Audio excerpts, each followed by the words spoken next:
আল্লাহ তাআলা কোরআনে বলেছেন, কুল লা ইয়াস্তাবিল্লাযীনা ইয়ালামুনা ওয়াল্লাযীনা লা ইয়ালামুন। হে রাসূল, আপনি বলে দিন, যারা জানে আর যারা জানে না তারা কি সমান? হয় না, তারা কখনোই সমান না। লা ইয়াস্তাবিল আমা ওয়াল বাসীর, চক্ষু বিশিষ্ট আর অন্ধ কখনোই সমান নয়।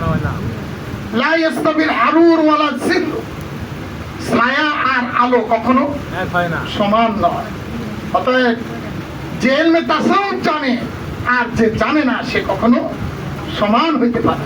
আমি বলেছিলাম যে যারা আমরা বলি যে ইলমে তাসাউফ আবার কি, ইলমে তাসাউফ আত্মশুদ্ধি, এটা আমি কারোর সাথে খারাপই না করলাম, কারোর সাথে খারাপ ব্যবহার না করলাম, তাহলেই তো হয়ে গেল না, তাহলেই হয় না।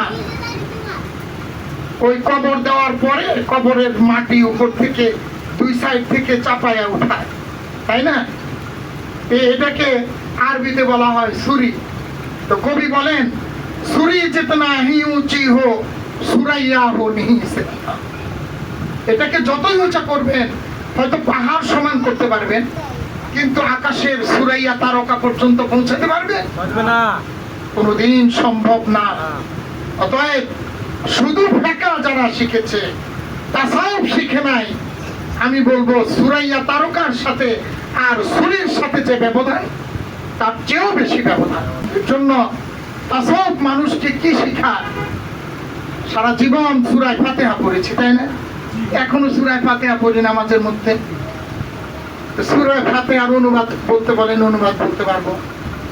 সমস্ত প্রশংসা বিশ্ব জগতের প্রতিপালকের জন্য, তাই না? যিনি রহমান রহিম, মালিক ইয়াউমিদ্দিন, এভাবে অনুবাদ করতে পারবো। কিন্তু কখনো কি ভেবেছি এর ভাবার্থ কি? এখানে আল্লাহ তাআলা কি শিখিয়েছেন? আল্লাহ শিখিয়েছেন যে পরিপূর্ণ ইসলাম আকাইদ তাসাউফে কায়েম না। এটা সূরা ফাতিহা। আল্লাহু আকবার। পৃথিবীর কোথাও শুনেছেন? বুকে হাত দিয়ে বলতে পারবে না শুনি না, এখানে শুনছি। আর এটার দলিল তো হুজুরের বাণী নয়, সূরা ফাতিহা আপনার সাথে কথা বলে। সূরা ফাতিহা আপনার সাথে কথা বলে যে সে কি মেসেজ আপনাকে দিচ্ছে। সে নিজেই মেসেজ দিচ্ছে যে ইসলাম হচ্ছে আকাইদ তাসাউফে কায়েম। আচ্ছা, আমরা কখনো ভেবেছি যে আমাদের চলার পথ তিনটা? একটা হচ্ছে সিরাতে মুস্তাকিম, আরেকটা হচ্ছে মাগদুব, আরেকটা হচ্ছে দাল্লিন। সুবহানাল্লাহ। এটা আমরা কোনটা গ্রহণ করব? আল্লাহ তাআলা শিখিয়ে দিয়েছেন ইহদিনাস সিরাতাল মুস্তাকিম। আল্লাহ সিরাতে মুস্তাকিমের পথ দেখাও, মাগদুব নয়, দাল্লিন নয়। এটা সূরা ফাতিহার মেসেজ। কিন্তু এভাবে কোনোদিন শিখেছি? আমার নায়েবে রাসূল শিখিয়েছে।